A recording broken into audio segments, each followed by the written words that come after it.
స్తోత్రాలు. మీ అందరికీ వందనాలు. ప్రభు యొక్క వాక్యాన్ని మనం సాయంకాల సమయంలో చదువుకుందాము.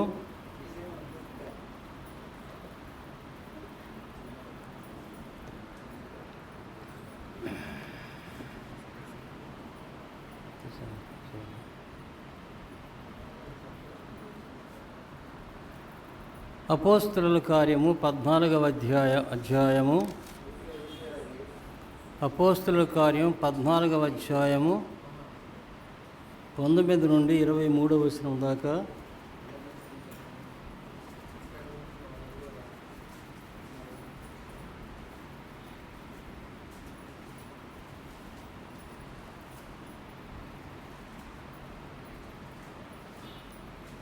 సహోదరుల దగ్గర నుండి చదివితే కూడా సహాయము. అపోస్తలుల కార్యము 14వ అధ్యాయము 19వ వచనము నుండి 23వ వచనం దాకా చదువుతున్నాను. అంతియోకయ నుండి ఇకోనియా నుండి యూదులు వచ్చి జనసమూహములను తమ పక్షముగా చేసుకొని సౌలు మీద రాళ్ళు రువ్వి అతడు చనిపోయినని అనుకొని పట్టణము వెలుపలికి అతనిని ఈడ్చిరి. అయితే శిష్యులు అతను చుట్టూ నిలుచుండగా అతడు లేచి పట్టణంలో ప్రవేశించి మరునాడు బర్నబాతో కూడా దెర్బేకు బయలుదేరిపోయాను.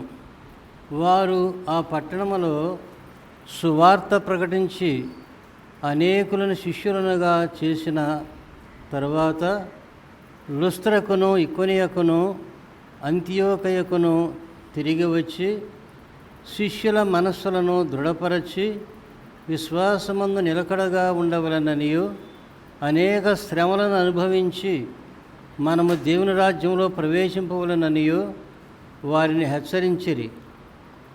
మరియు ప్రతి సంఘములో వారికి పెద్దలను ఏర్పరచి ఉపవాసం ఉండి ప్రార్థన చేసి వారు నమ్మిన ప్రభువునకు వారిని అప్పగించిరి.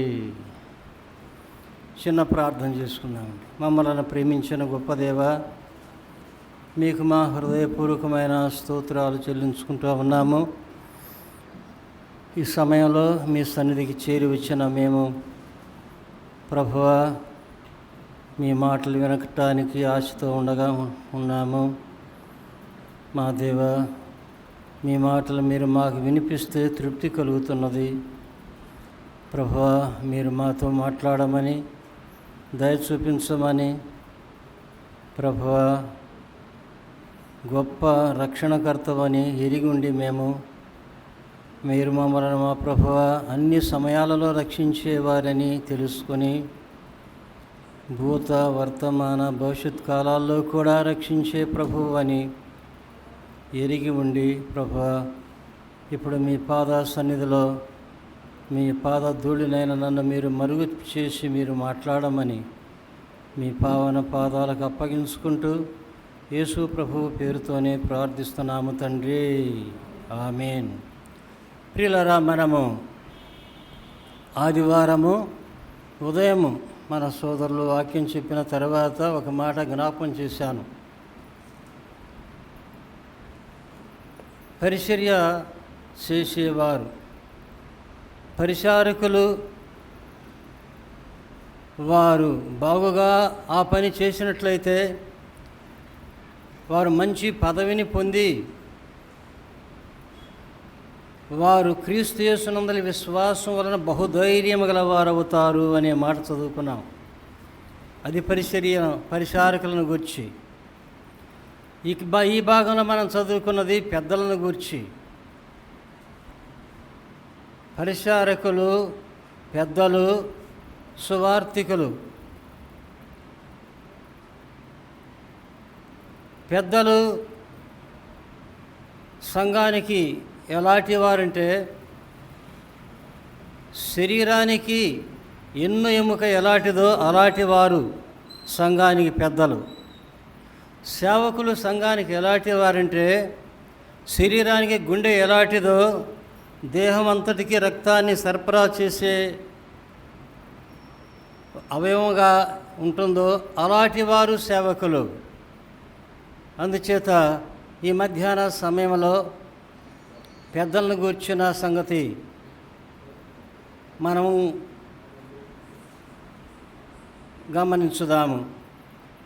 పెద్దలను గురించిన సంగతి గమనించుదాము. ఇక్కడ సౌలు, పౌలనబడిన లేక సౌలనబడిన పౌలు, ఆ పౌలు వాక్యం ప్రకటిస్తూ ఉన్నప్పుడు రాళ్లతో కొట్టబడి చనిపోయాడని వెలుపలికి వేడవబడి, ఆ తర్వాత లేచి బర్నబాను వెంటబెట్టుకొని మరొక ప్రదేశానికి, మరొక పట్టణానికి వెళ్ళిపోయి అక్కడ సువార్త ప్రకటించి, అక్కడ నుండి వారు అంతకుముందు చేసినటువంటి గ్రామాలలో అక్కడ శిష్యులను, సంఘములలో పెద్దలను ఏర్పరిచారు. ఉపవాస ప్రార్థనలో ఉండి సంఘములలో పెద్దలను ఏర్పరిచారు. కనుక పెద్దలు అనేది బహువచనములో ఉన్నది వాస్తవము. తర్వాత ఈ పెద్దలకు ఉన్నటువంటి పర్యాయ పదాలు, పేర్లు ఉన్నాయి వేరువేరుగా. పెద్దలు ఇక్కడ చూసాం. అధ్యక్షులు అనేది మనం చెప్పుకునే సంగతుల్లో వస్తాయి. అధ్యక్షులు, పెద్దలు, అధ్యక్షులు, కాపరులు, నాయకులు, ఈ 4 విధాల పేరులు, పర్యాయ పదాలు కలిగినటువంటి వీరు సంఘానికి ప్రయోజనకరమైనటువంటి వారు, సంఘానికి అవసరమైనటువంటి వారు, సంఘానికి వారు ఎంతో తోడ్పడేవారు. అందుచేత ప్రభు చెప్పిన మాట కూడా ఇందులో మనకు కూడా గుర్తొస్తూ ఉన్నది. పేతురు, నీవు నన్ను ప్రేమిస్తున్నావా అంటే, ప్రేమిస్తున్నాను ప్రభువా అన్నాడు. మరలాడిగాడు, పేతురు నువ్వు నన్ను ప్రేమిస్తున్నావా అంటే, ప్రభువా నేను నిన్ను ప్రేమిస్తున్నానని నీకే తెలియను అన్నాడు. అలాగైతే నీవు నా మందను కాయుము, నా మందను మేపుము అని చెప్పాడు. ప్రభు చెప్పిన మాట అది. మందను మేపేది, మందను కాసేది కాపరి పని. 4 సంగతులు చెప్పుకున్నాం కదా. పెద్ద, అధ్యక్షుడు, కాపరి, నాయకుడు, మనం చెప్పుకునే మాటల్లో వస్తాయి. కాబట్టి ఈ పర్యాయ పదాలతో కూడిన వ్యక్తి, 4 పర్యాయ పదాలు పేర్లు కలిగిన వ్యక్తి సంఘ పెద్ద. ఇక్కడ పౌలు గారు చెప్పేటప్పుడు మనం చదివిన భాగంలో ఒక మాట మనం గమనించినట్లయితే 22వ వచనంలో, శిష్యుల మనస్సులను దృఢపరిచి విశ్వాసముందు నిలకడగా ఉండవలెననియు, అనేక శ్రమలను అనుభవించి మనము దేవుని రాజ్యంలో ప్రవేశింపవలెననియు వారిని హెచ్చరించిరి. అనేక శ్రమలు. అందుకే మన ప్రభువు కూడా అన్నారు కదా, లోకంలో మీకు శ్రమ కలుగునైనా ధైర్యం తెచ్చుకునడి, నేను లోకాన్ని జయించాను అన్నారు. ఇక్కడ మనం దేవుని రాజ్యంలో ప్రవేశించాలంటే రక్షణ ఉచితమే. అయితే ఈ లోకంలో జీవించిన ఈ కాలంలో అనేక శ్రమలు కారణము, దుష్టుని యందు పడి ఉన్న లోకంలో మనం ఉన్నాము. అనేక శ్రమలు అనుభవించి దేవుని రాజ్యంలో ప్రవేశింపవలనని అందరినీ హెచ్చరించిన తర్వాత వారు ఉపవాసముండి ప్రార్థన చేసి 23వ వచనములో, మరియు ప్రతి సంఘములో వారికి పెద్దలను ఏర్పరచి ఉపవాసముండి ప్రార్థన చేసి వారు నమ్మిన ప్రభువునకు వారిని అప్పగించిరి. పెద్దలను ఏర్పరిచాడు. ప్రతి సంఘములో పెద్దలను ఏర్పరిచాడు.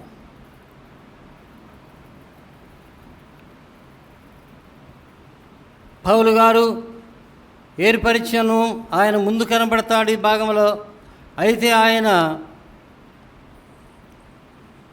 13వ అధ్యాయంలో సేవకుడుగా సేవ వచ్చాడు. నమ్ముకున్నది 9వ అధ్యాయంలో. తర్వాత ఎన్ని అధ్యాయాలు ఉన్నాయి? 9, 10, 11, 12 ఈ 4 అధ్యాయాలలో పెద్దగానే పనిచేశాడు. అందుచేత ఆ అనుభవంతో ఉపవాసం ఉండి ఆ సంఘంలో పెద్దలు ఏర్పరచి ఉపవాసం ఉండి వారు నమ్మిన ప్రభువునకు వారిని అప్పగించిరి. ఉపవాసం ఉండి ప్రార్థన చేశారు.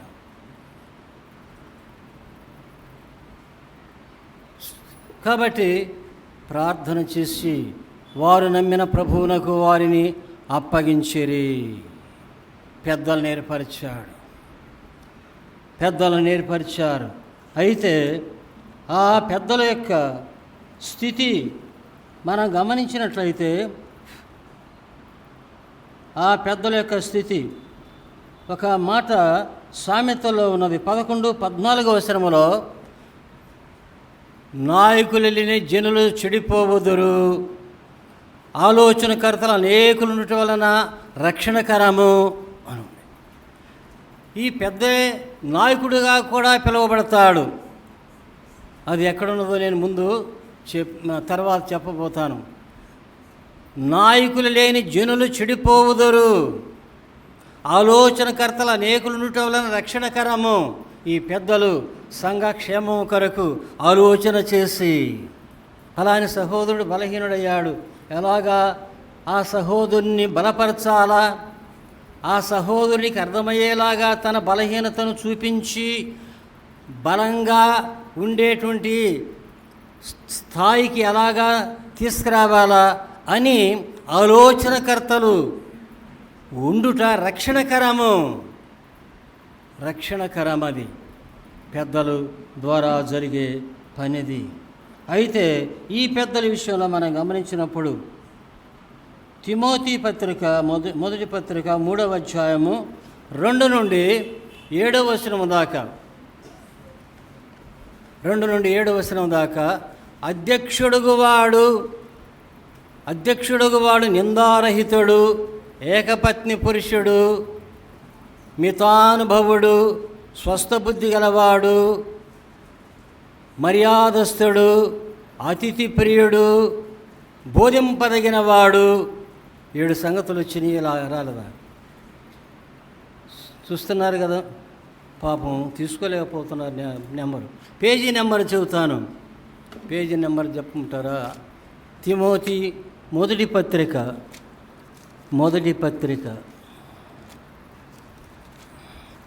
తిమోతి మొదటి పత్రిక. ఈరోజు పెద్దలను గూర్చిన సంగతులు ప్రభు నాకు గుర్తుకు తెచ్చారు. అందుచేత ఆ సంగతులు మాట్లాడుతున్నాను. పేజీ నెంబర్ వచ్చి 191వ పేజీ, కొత్త నిబంధనలో 7 సంగతులు ఇక్కడ మనం చదువుతున్నాం. 7 సంగతులు మనకు ఉండవలసిన సంగతులే ఇవి. ఉండకూడనివి నేను చదవటం లేదు, ఉండవలసినవి 7 సంగతులు చూసాము. తర్వాత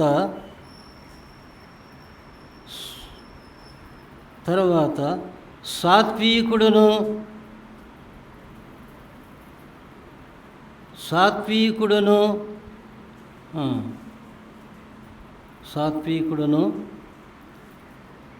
సాత్వికము అన్నాడు.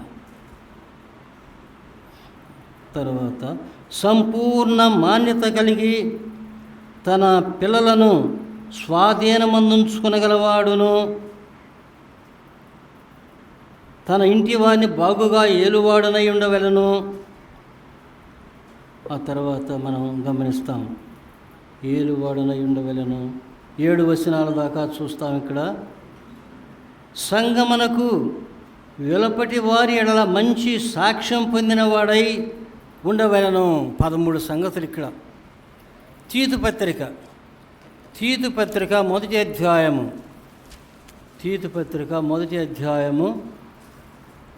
5 నుండి నేను నీకు ఆజ్ఞాపించిన ప్రకారమని లోపముగా ఉన్న వాటిని దిద్ది ప్రతి పట్టణంలో పెద్దలను నియమించు నిమిత్తమే నేను క్రేతులో నిన్ను విడిచి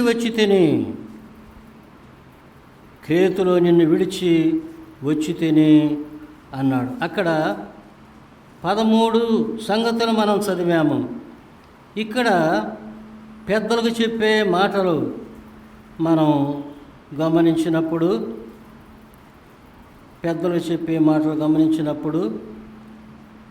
అక్కడ చెప్పని మాటలు ఇక్కడ 8వ వచనంలో చదువుతున్నాము. నీతిమంతుడు 14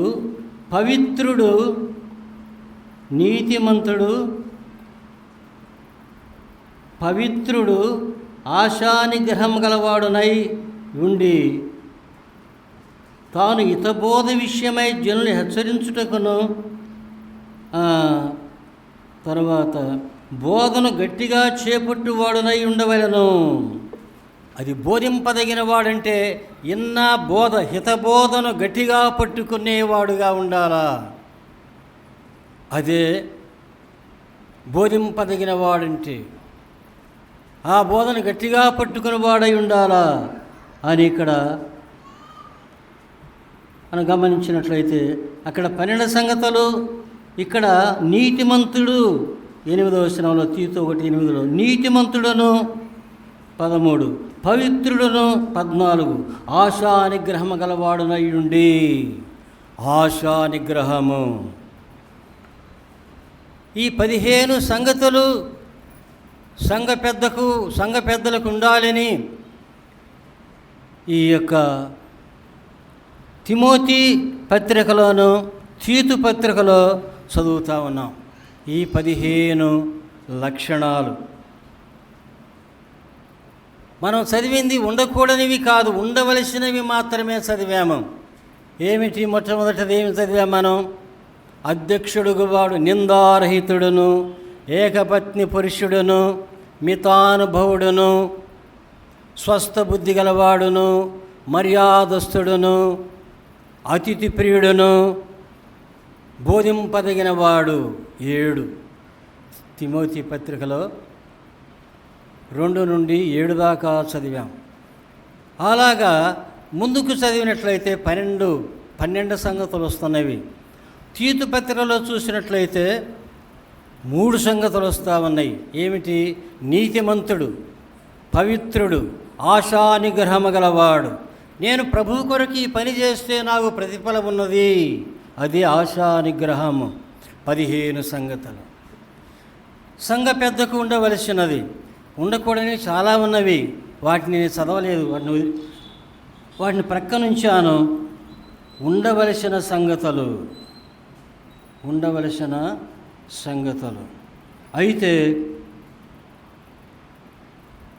పత్రికలలో శరసాల పత్రికలు 4 ఉన్నాయని వింటున్నాం మనం. మొదటిది ఏది? ఎఫెసీ పత్రిక, రెండవది ఫిలిప్పీ పత్రిక, మూడవది కొలసీ పత్రిక. ప్రభు చిత్తవతి ఇంకోసారి కూడా చెబుతా నేను, మనకు బాగా గుర్తుండటానికి.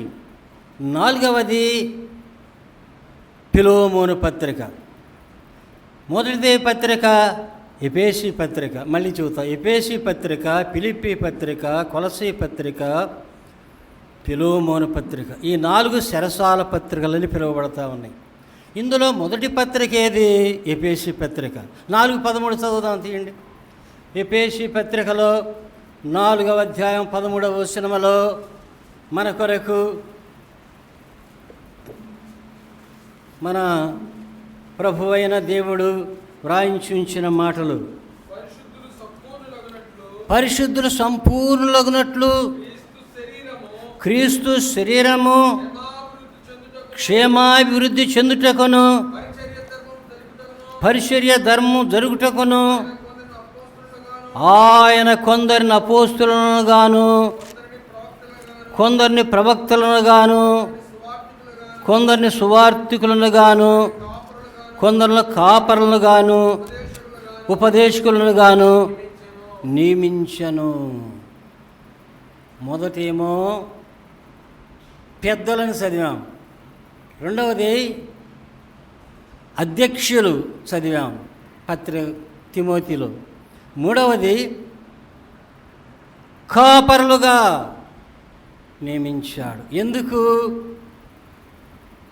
ఎందుకు నియమించాడు? ఇలాగా మనం గమనించాల్సిన అవసరత ఉంది. 4:13లో పరిశుద్ధులు సంపూర్ణులగునట్లు 13 క్రీస్తు శరీరము క్షేమాభివృద్ధి చెందుటకును పరిచర్య ధర్మమును జరుగుటకును ఆయన కొందరిని అపోస్తులను గాను ప్రవక్తలను గాను సువార్తికులను గాను కాపరులను గాను ఉపదేశకులను గాను నియమించను.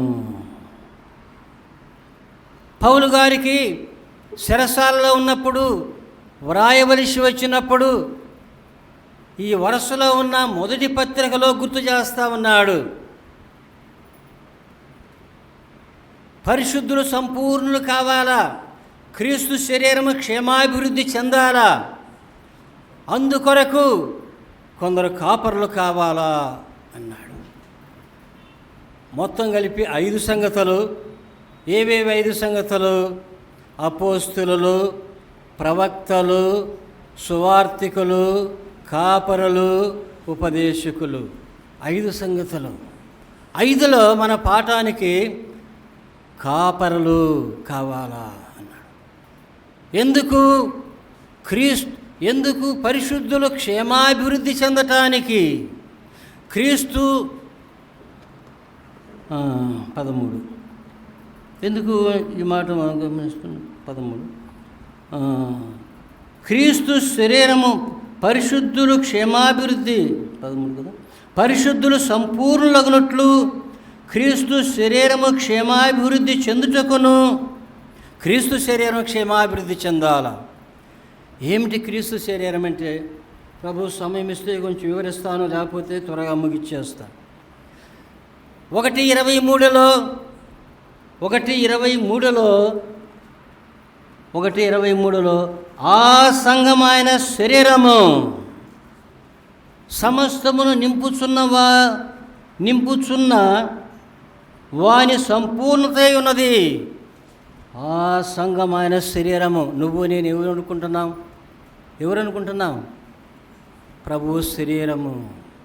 ప్రభువు శరీరముల అవయవాలము. నేను ముగిస్తా, ఎందుకంటే మీరు గ్రహింపు కూడా కొంచెం, సహోదరులు బయట పనుల్లో ఉన్నారు, మంచిదే. మీరెంతవరకు గ్రహిస్తున్నారు? మిమ్మల్ని గురించి చెప్పాల్సిన సంగతులు. పరిచారకులు తమ పరిచర్యను నెరవేర్చిన యెడల వారు మంచి పదవిని సంపాదించుకొని క్రీస్తు యేసునందు విశ్వాసం వలన బహుధైర్యం గల వారు అవుతారు. అది మీకున్నది ఆ పాఠం, మనందరికీ ఉన్నది.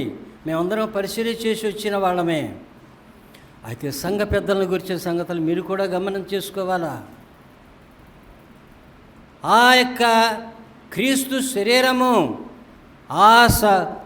శరీరము క్షేమాభివృద్ధి చెందుటకనే మాట ఆ సంఘము ఆయన శరీరం అంటే సంఘము. ఈ సంఘక్షేమము కొరకు ఈ సంఘక్షేమములో ఈ సంఘం యొక్క క్షేమం ఎందుకు కావాలి? సంఘానికి క్షేమము 3:8 కొంచెం త్వరగా చదివేవారు ఉన్నారా? సమయం నాకు అయిపోవచ్చింది. నేను చెప్పదలుచుకున్న సంగతులు చాలా ఉన్నాయి. ప్రభు చిత్తమైతే మరొకసారి కూడా చెబుతాను. దేవుడు మన ప్రభువైన క్రీస్తు యేసునందు చేసిన నిత్య సంకల్పము చొప్పున పరలోకములో ప్రధానులకును అధికారులకును సంఘము ద్వారా తన యొక్క నానా విధమైన జ్ఞానం ఇప్పుడు తెలియబడవలనని ఉద్దేశించి శోధింపశక్యము కాని క్రీస్తు ఐశ్వర్యమును అన్ని జనుల్లో ప్రకటించుటకును. ఇక్కడ మనం గమనించినట్లయితే 11లో పరలోకములో ప్రధానులకును అధికారులకును సంఘము ద్వారా తన యొక్క నానా విధమైన జ్ఞానం ఇప్పుడు తెలియవలెనని ఉద్దేశము దేవునిది. పరలోకములో ప్రధానులు, అధికారులు ఉన్నారు. పరలోకంలో ప్రధానులు ఉన్నారు, అధికారులు ఉన్నారు. ఈ ఒకటి చెప్పుకుంటూ వెళ్ళిపోతాను. ఎవరు ఈ ప్రధానులు? పరలోకంలో ఉన్న ప్రధానులు ఎవరు అని మనం గమనించినట్లయితే, పరలోకంలో ఉన్నటువంటి ఈ ప్రధానులు నిర్గమాకాండములో మోషే కొంతమందిని తన ఎదుగు పిలిచాడు. నిర్గమాకాండం 18:21. వారు ఎలాంటి వారు? వారు లంచం పుచ్చుకొనని వారు. చదువుతారా 18:21. 18:21. ఎవరు బైబిల్ చదివేవారు లేరా? ఆయనను నీవు ప్రజలందరిలో, బాగా వినండి, సామర్థ్యము, దైవభక్తి, సత్యాసక్తి కలిగి లంచగుండులు కాని మనుషులను ఏర్పరచుకొని అన్నాడు. 25వ వచనం. ఏర్పరచుకొని, ఇశ్రాయేలు అందరిలో సామర్థ్యము గల మనుషులను ఏర్పరచుకొని 1000 మందికి ఒకనిగా, 50 మందికి ఒకనిగా, 100 మందికి ఒకనిగా న్యాయాధిపతులను ఏర్పాటు చేసి వారు ప్రధానులంటే వారికి సంఘము ద్వారా దేవుని నానాయుధమైన జ్ఞానము తెలియాలా. పరలోకంలో ప్రధానులు. ఇంకా దానియేలు పుస్తకం 10వ అధ్యాయము 13వ వచనంలో ప్రధాన దూత అయిన మిఖాయేలు, దూతలకు కూడా సంఘము ద్వారా దేవుని నానా విధమైన జ్ఞానము తెలియబడాలా. ఇదేమిటి? దూతలకు మనుషుల ద్వారా జ్ఞానం తెలియాలనా? అవును. మనం దూతలకు తీర్పు తీర్చుదామని అని మీరు ఎరగరా? కొరింథీ 1:6-3. దూతలకు మనం తీర్పు తీర్చే వారిమిగా ప్రభు మనల్ని చేశారు. తర్వాత హెబ్రీ 1:7 ప్రకారముగా చూసినట్లయితే, ఆయన దూతలను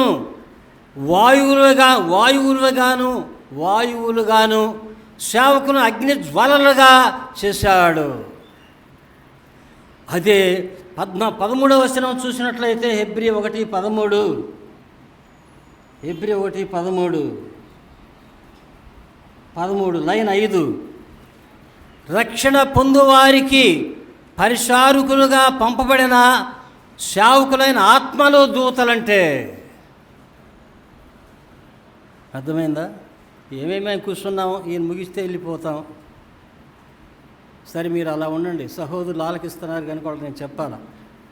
సమయం కొంచెం పెరిగినా నేను చెబుతాను. కాబట్టి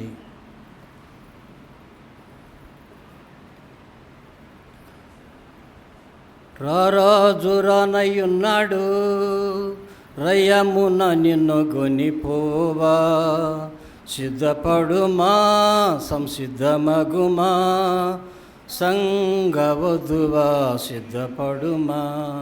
అధికారులలో ప్రధానుడు, అందరిలో గణనీయుడు. ఎవరాయన? మన ప్రభువారు రారాజు రాబోతా ఉన్నాడు. ఓ నమ్ముకున్న దేవుని బిడ్డ సోదరి, మన ప్రభు రాబోతూ ఉన్నాడు. ఆయన అధికారులో ప్రధానుడు. ఇప్పుడు మనం ప్రధాను చూసాం. అలాగైతే అధికారులు ఎవరు? ఏ అధికారులకు ఈ సంఘము ద్వారా పరలోకంలో నివసిస్తున్న వారికి నానా విధమైన జ్ఞానాన్ని తెలియచేయాలా. నెహెమ్యా పుస్తకములో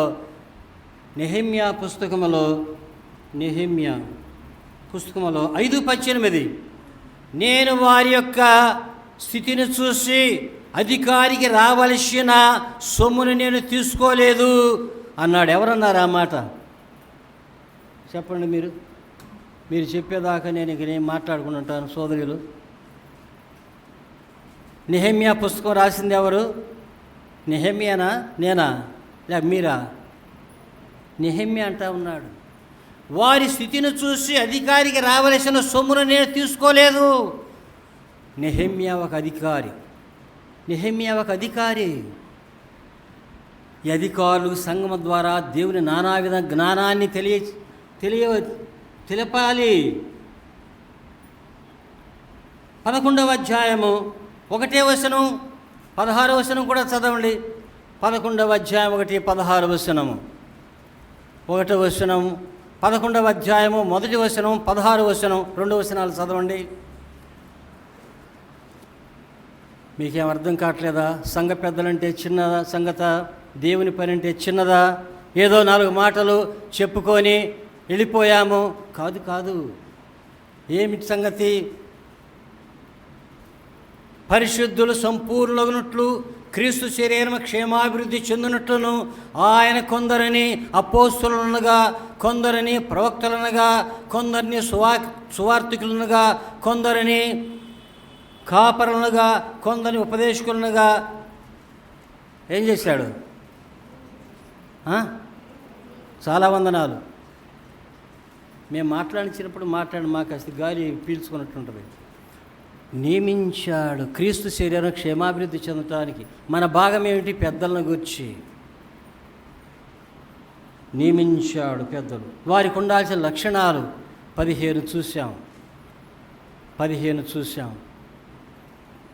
వారికి ఉండవలసిన లక్షణాలు 15 చూసాం. కేవలం వారు వదిలిపెట్టవలసినవి కాదు, వారికి ఉండవలసినవే. తర్వాత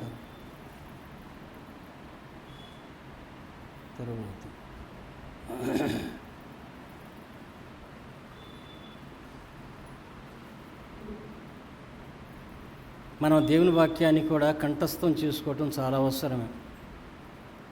ఎందుకంటే చిన్నతనంలో పంతులు గారు పాఠాలు చెబుతూ ఉంటే ఇంకోసారి చెబితే బాగుండే, మొదటి మాట విన్నా కానీ 2వ మాట అర్థం కాలేదే అనుకుంటాం. అందుచేత కంఠస్థం చేసుకోవటం చాలా అవసరం. అధ్యక్షుడుగువాడు నిందారహితుడు, ఏకపత్ని పురుషుడు, మితానుభవుడు. ఎడకలిన చూడండి, నా ముఖం చూడద్దు ఎవరు. మితానుభవుడు, స్వస్థ బుద్ధి గలవాడు, మర్యాదస్తుడు, అతిథి ప్రియుడు, బోధింపదగినవాడు. ఇలాంటి అధ్యక్షులు పెద్దలు కావాలి. అప్పుడు సంఘము సంపూర్ణులు కావటానికి, క్రీస్తు శరీరం క్షేమాభివృద్ధి చెందటానికి. ఇలాగూ మనము చేసినప్పుడు మనకు కలిగే ఫలితం ఏమిటి? నేను ముగింపుకు వచ్చేస్తున్నాను. మనకు కలిగే ఫలితం ఎఫెసీ 5:17 ఎఫెసీ 5:17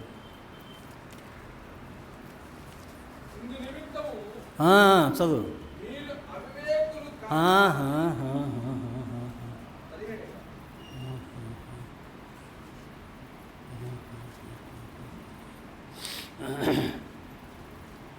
ఎఫెసీ 5:17 చెప్పానయ్యా. కాదు సోదరా నేను చెప్పడం పొరపాటు. నేను ఒకసారి నన్ను చూసుకొని అయితే 5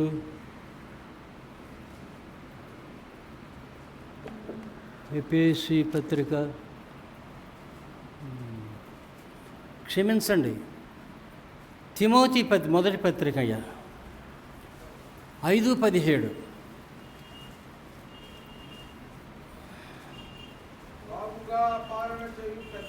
బాగుగా పాలన చేయి పెద్దలను,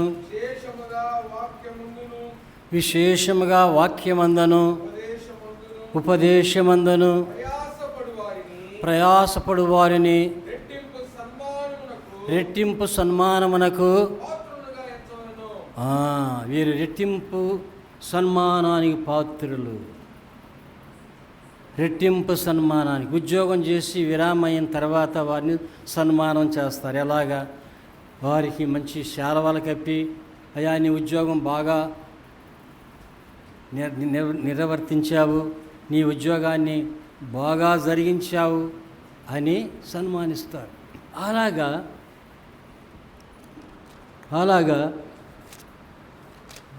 మనం చదివిన భాగంలో బాగుగా పాలన చేయి పెద్దలను విశేషముగా వాక్యమందును ఉపదేశమందును ప్రయాసపడు వారిని రెట్టింపు సన్మానమునగా పాత్రులుగా ఎంచవలెను. పచ్చిన దర్శనం పోతే ఇంకా వేరుగా ఉంటుంది, కానీ దాన్ని వివరించడం కొంచెం సమయం పట్టేది. అందుచేత పచ్చిన దర్శనం ఇప్పుడు పోవటానికి వీలు కాదు. 17వ వచనములో బాగుగా పాలన చేయి పెద్దలను విశేషముగా వాక్యమందును ఉపదేశమందును ప్రయాసపడు వారికి ఏముంది? రెట్టింపు సన్మానముంది. పెద్దలకి ఏముంది? రెట్టింపు గౌరవము, రెట్టింపు ఆధిక్యత, రెట్టింపు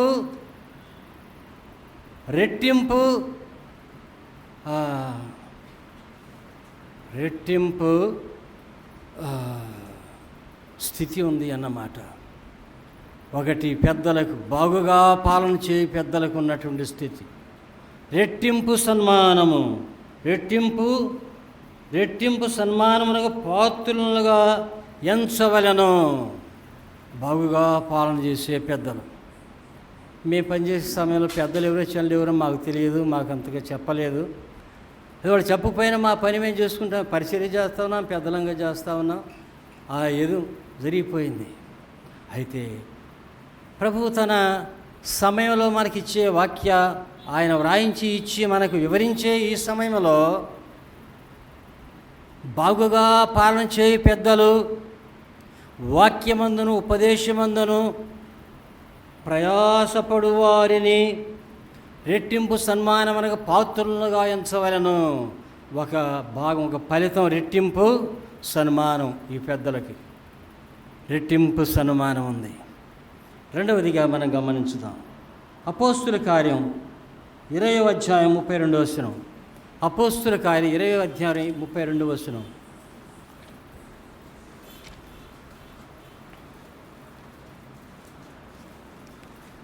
ఇరవై అధ్యాయం 32వ వచనం. 20వ అధ్యాయం 32వ వచనం.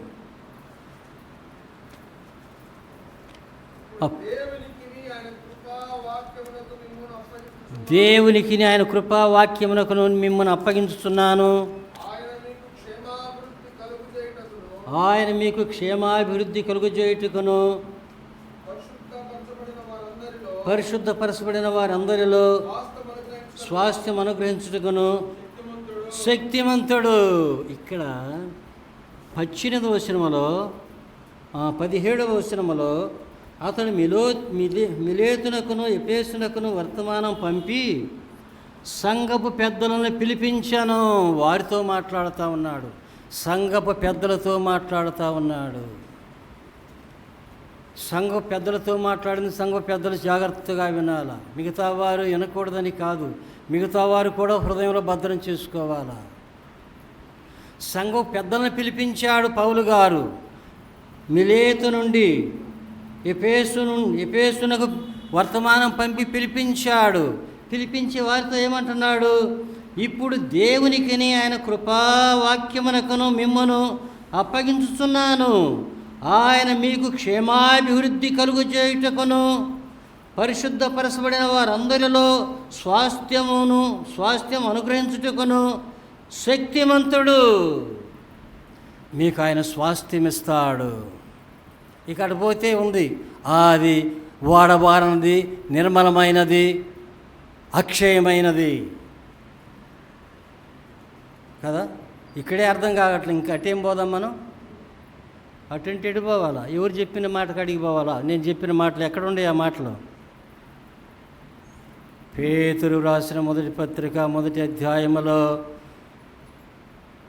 మృతుల్లో నుండి లేచిన యేసుక్రీస్తు ద్వారా మీకు అక్షయమైనది, నిర్మలమైనది, వాడబారినదైన స్వాస్థ్యం పరలోకమందు భద్రపరచబడి ఉంది. అటువంటి ఎటుపోతాం మనం? 4 గోడలు ఉండే అర్థం చేసుకోవాలా. సహోదరులు కూడా అర్థం చేసుకోవాలి. అప్పుడే మనం జ్ఞానంలో పెరగగలిగేది. ఇక్కడ రెండవ ఫలితం ఏమిటి పెద్దలకు మనం గమనించినప్పుడు, దేవునికి ఆయన కృపావాక్యమునకును మిమ్మల్ని అప్పగించుచున్నాను, ఆయన మీకు క్షేమాభివృద్ధి కలుగజేయుటకును. ఒకటి క్షేమాభివృద్ధి, రెండవది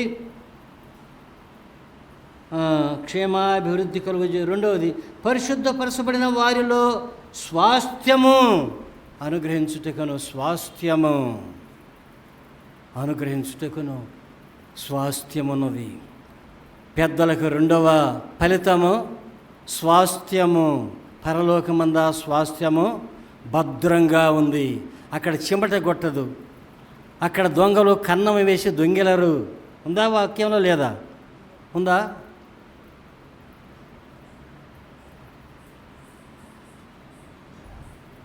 దొంగలు కన్నం వేసి దొంగిలరు. ప్రభువారు మత్తయి సువార్తలు చెప్పారా లేదా? వరమ్మ గారు మిమ్మల్ని అడుగుతున్నాను, చెప్పారా లేదా? ఆ స్వాస్థ్యాన్ని ఎవరు కదిలించలేరు. రెండు ఫలితాలు పెద్దలకు. ఇంకా మనం గమనించుదాం సంఘస్థులకు. సరే, 3 చెబుదాం అనుకున్నా కానీ 4 చెప్పి ముగించుదాం అనుకుంటున్నాను. యోహాను 2వ పత్రిక 1వ వచనము 4వ వచనం కూడా చదవండి. యోహాను 2వ పత్రిక 1వ వచనము 4వ వచనం కూడా చదవండి. పెద్దలకు ఉన్న ధన్యత. పెద్దనైన నేను సత్యమును బట్టి ప్రేమించు. ఏం చదువుతున్నాయా? 2వ పత్రిక చెప్పా నేను. 3 చదువుతున్నారా? 3వ పత్రిక.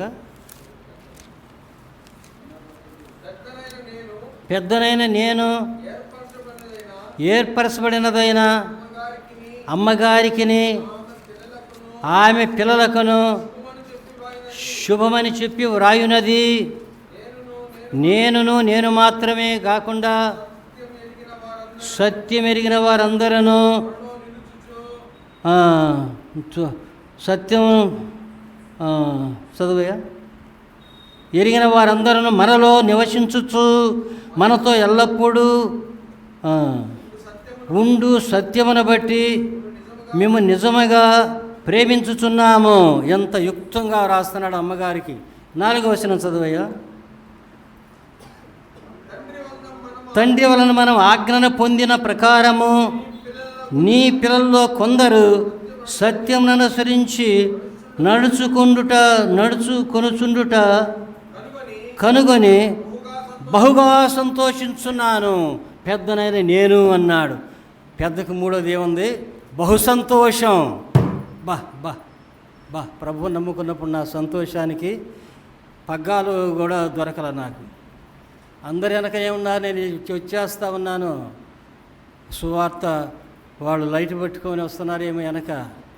ఎన్నాటికి పరలోకాన్ని నేను సంపాదించుకుని దేవుని రాజ్యం సంపాదించుకున్న నా సంతోషం, నా యొక్క దాన్ని గురించి ఏమంటారు, నా యొక్క ధ్యానం నన్ను తన్మయం చేసి పడేసింది. బహుగా సంతోషము. 3వది సంఘ పెద్దలకు ఏముంది? 3వది చెప్పండి అక్కర్లారా. బహుగా సంతోషము. పెద్దనైన నాకు బహుగా. 4వ సంఘ జీపు ముగిచ్చేస్తా. ఈ విషయాల మీద నేను అతిశయం కొరకు చెప్పడం కాదు కానీ 3 దినాలు పులివెందలో పెద్ద సభలు పెట్టేశారు. ఎందుకు? పెద్దలను కూర్చుంది. అక్కడ చేరింది ఎవరయ్యా? సేవకులు పెద్దలే ఎక్కువ. మనోళ్ళు లెక్కేశారు 1000 మంది పైనే చేరారట. 1000 మంది అంటే మన గ్రౌండ్ అంతా కూర్చున్నాగో అంత కూర్చోవాల్సి వస్తుందేమో. వీళ్ళందరికీ చెప్పింది పెద్దల గురించి. అది ఎంత ప్రాముఖ్యమో ప్రభువాక్యం చదువుతుంటే నాకు అర్థమైంది. 3వది పెద్దలకు బహు సంతోషము. 4వది చెప్పి ముగిచ్చేస్తాలే, మీరేం బాధపడద్దు. ఇంచుమించుగా ఒక 5-10 నిమిషాల్లో తేడాతో ముగిస్తాను. 7 గంటలు ముగిస్తారన్నారు కదా. పేతురు వ్రాసిన మొదటి పత్రిక 5వ అధ్యాయము 2-4 చదవయ్యా. లేక 1 నుండి చదివినా నీ ఇష్టం. 2-4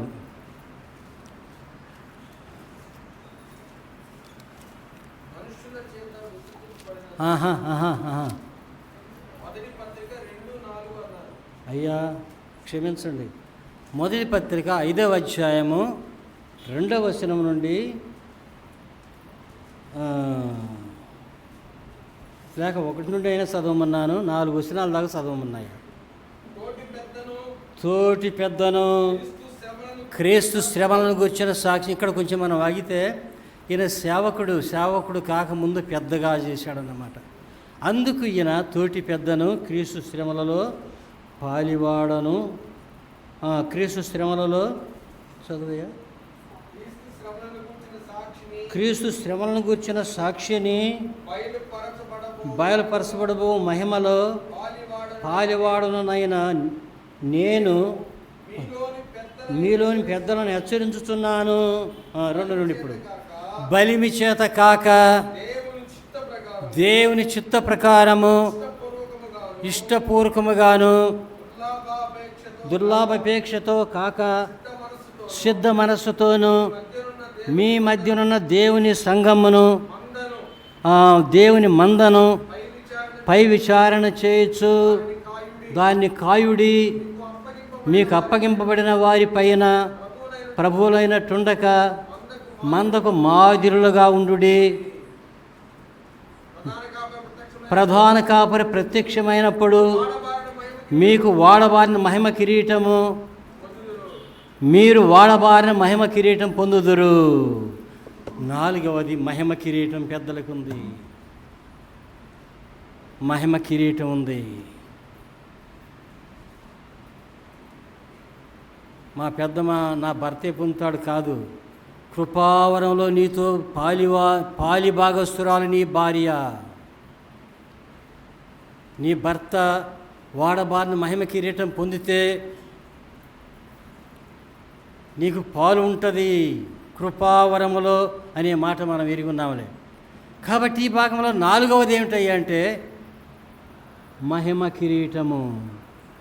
మహిమ కిరీటము 4వది 4వ విషయం, వాడబారిన మహిమ కిరీటము పొందుదురు. పెద్దలకు 4వ ఫలితం ఏమిటంటే మహిమ కిరీటం. వాడిపోయేది కాదు, అది వాడిపోయేది కాదు. మా వాళ్ళు అంటే రాజు అయితే కిరీటం చేయమన్నారంట, పోయి మట్టి గంపను శలగపార పెట్టి కిరీటానికి బొమ్మను చేశారు. నేను చిన్నప్పుడు వినేవాడిని. ఆయన 1 రోజు 2 రోజులే చేశాడు రాజుగా, అందుకని రాజులని పిలుస్తారు. వీళ్ళు కూడా చేయపడిపోతారు. అది ప్రభు మనం రాజులను చేశారు, అందుకు దేవుని స్తోత్రాలు. నేను చెప్పిన మాట మీకు అర్థమైనా? మీకు అర్థం కాల, సర్లే కాకపోయినా పర్లేదు. ఇక్కడ కిరీటము 4వ ఫలితము మహిమ కిరీటం పెద్దలకు. మొదటిది ఏమిటి? మొట్టమొదటిది సన్మానము. వారు సన్మానించబడతారు, ప్రేమించబడతారు, గౌరవించబడతారు. వారు గౌరవించబడతారు, ఘనపరచబడతారు. మొట్టమొదటి సన్మానము. మొట్టమొదటిది పెద్దలకు కలిగే ఫలితము సన్మానము. 2వది స్వాస్థ్యము. 2వది స్వాస్థ్యము పెద్దలకు. 3వది బహుసంతోషం. అది ఆ సహోదరులకి పెద్దలకి అనుకోవాకండి. పరిచారకులను గుర్చిన కూడా భాగం ప్రభు చిత్తమైతే మనం విందాం. పరిచారకులకు కూడా ఉంది భాగ్యం. బహుసంతోషం 3వది. 4వది మహిమ కిరీటం పెద్దలకు. అందుచేత పౌలు గారు బర్నబాతో కూడా కలిసి వెళ్ళి అక్కడ ఉన్నటువంటి దేవుని పిల్లలను ఉన్న సంఘాలలో వారికి పెద్దలను ఏర్పరచి ఉపవాసం ఉండి ప్రార్థన చేసి వారు నమ్మిన ప్రభువునకు వారిని అప్పగించిరి.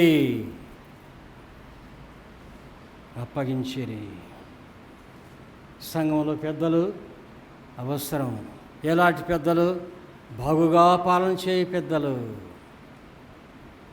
వారికి ఎలాంటి లక్షణాలు ఉండాలా? ఈయనను కొంచెం కంఠస్థం చేసుకున్న దేవుని కృపలో మీరు కూడా కొన్ని వాక్యాలు కంఠస్థం చేయండి, మంచిది. ఏమిటి? అధ్యక్షుడుగు వాడు నిందారహితుడు, ఏకపత్ని పురుషుడు, మితానుభవుడు, స్వస్థ బుద్ధి గలవాడు, మర్యాదస్తుడు, అతిథి ప్రియుడు, బోధింపదగినవాడు. అది 3వ వచనంలోనే ఉంది. ఒక్క వచనంలోనే 5-7 మాటలు ఉన్నవి. మొదట తిమోతి మొదటి పత్రిక 2వ అధ్యాయంలో 2వ వచనంలో కాబోలు ఒక్క వచనంలోనే 7 మాటలు ఉన్నాయి. అలాగా మనం దేవుని వాక్యం కంఠస్థం చేసుకున్న తర్వాత ఆ వాక్యాన్ని గుర్తు చేసుకొని ఆనందించుదాం ప్రభువులో. కనుక ఈ భాగంలో మనం చదివాము. ఈ మహిమ కిరీటం గురించి చెప్పేటప్పుడు కూడా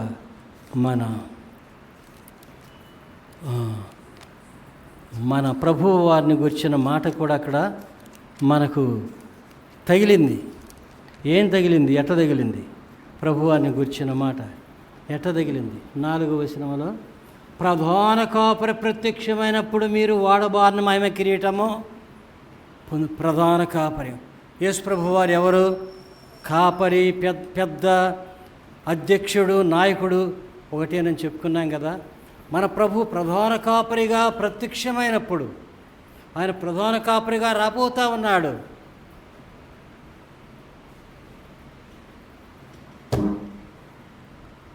ఆయన వచ్చినప్పుడు వాడబారిన మహిమ కిరీటము, ఆ కిరీటం తెచ్చేడు పెడితే యేసయ్యా నీకు స్తోత్రం అంటాం. మనం ఇప్పుడేమనుకున్నా, ఏం అక్కర్లు, మాకు ఉండాల్సినవి అన్నీ ఉన్నాయి. ఇంట్లో పోతే వస్తువులు ఉన్నాయి, బయటకు వస్తే వస్తువులు ఉన్నాయి, ఇక్కడికి వస్తే వస్తువులు ఉన్నాయి, అన్నీ కప్పుకుంటాం కదా. ఇదే మన అనుభవం. మన ప్రధాన కాపరి, ఆ ప్రధాన కాపరి మన కొరకు తన అమూల్యమైన ప్రాణాన్ని శిలువలో అర్పించి సమాధి నుండి జయవీరుడై పరమనకు చేరి మళ్ళీ రాబోతా ఉన్న ప్రధాన కాపరి. ఆయన ప్రత్యక్షమైనప్పుడు వాడబారిన మహిమ కిరీటము పెద్దలకు ఉన్నది, సేవకులకు ఉన్నది. అది ఇంకొక కిరీటం. దాని గురించి ప్రభు చిత్తం అయితే మరొకసారి చెప్పుకుందాం. మహిమ కిరీటం, వాడబారిన మహిమ కిరీటం పెద్దలకి. 4 సంగతులు చెప్పుకున్నాం, పెద్దలు కలిగే ఫలితాలు. అందుచేత మనం పరిచారకులను గురించి ఆదివారం ఉదయం జ్ఞాపం చేశాను, సాయంకాలం కూడా జ్ఞాపం చేశాను నేను. పరిచారకులు ఆ పని నమ్మకముగా చేసిన యెడల వారు మంచి పదవిని సంపాదించుకొని క్రీస్తు యేసునందు విశ్వాసం వలన మంచి ధైర్యము పొందుదురు. పరిచర్యలో మంచి ధైర్యం ఉంది. నేను ఇందాక అనుకున్న గుండె కొంచెం బలహీనంగా ఉంది, అబ్బాయి మీరు ఏమన్నా చెబుతారా అని అందాం అనుకొని ప్రార్థన చేసుకొని ప్రభు శక్తి ఇస్తే చెబుదాం, లేకపోతే పండుకుందాం అని అనుకున్నాను. ముగించుకుందాం, మిగతా మీరు చూసుకోండి అని చెప్పుదాం అనుకున్నాను. ఎందుకు మాట ఇచ్చా చెబుతానని చెప్పాను కనుక ఇక మానుకోకూడదు అనుకున్నాను. కనుక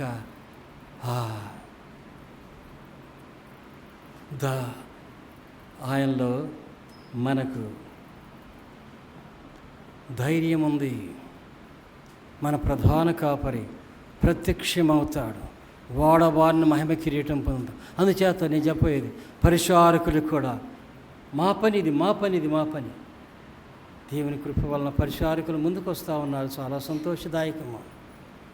పరిచారకులు ఎలాంటి వారంటే పెద్దల గురించి చెప్పుకున్నాం, సేవకుల గురించి చెప్పుకున్నాం. పరిచారకులు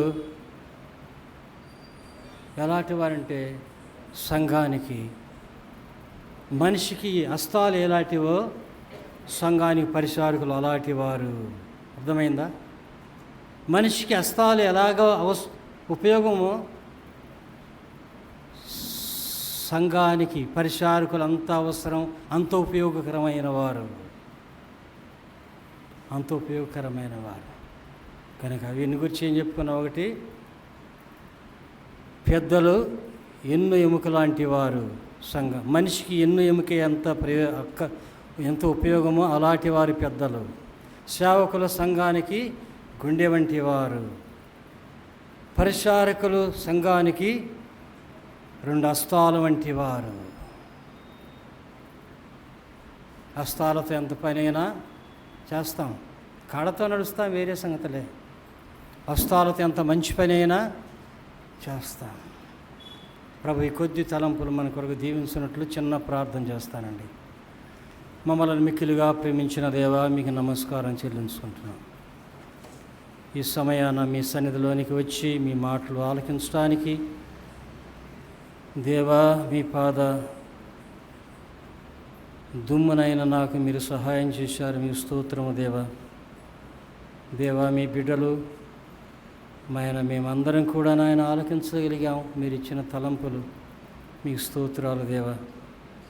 సంఘానికి పెద్దలు ఎంత అవసరమో ప్రభువా, ఆ ఫలితాలు ఎంత గొప్పవో ప్రభువా మేము చదువుకున్నాం దేవా. ప్రభువా, ఒకటి సన్మానము, రెండవది స్వాస్థ్యము, మూడవది బహు సంతోషము, నాలుగవది వాడబారిన మహిమ కిరీటము పెద్దలకు మీరు సిద్ధంగా ఉంచారు. ఇంకా ఎన్నున్నాయో మా ప్రభువా, మేము మీ యొక్క ప్రభువా ఆ యొక్క నిధిలో మేము చూడలేకపోయాం. మా దేవ, అన్నిటిని బట్టి మీకు స్తోత్రాలు చెల్లించుకుంటూ ఈ కొద్ది సంగతులను మా హృదయంలో భద్రం చేసుకునే కృప చూపమని యేసు ప్రభువు నామాన మొరపెట్టుకుంటా ఉన్నాము తండ్రి. ఆమేన్. అందరికీ వందనాలు.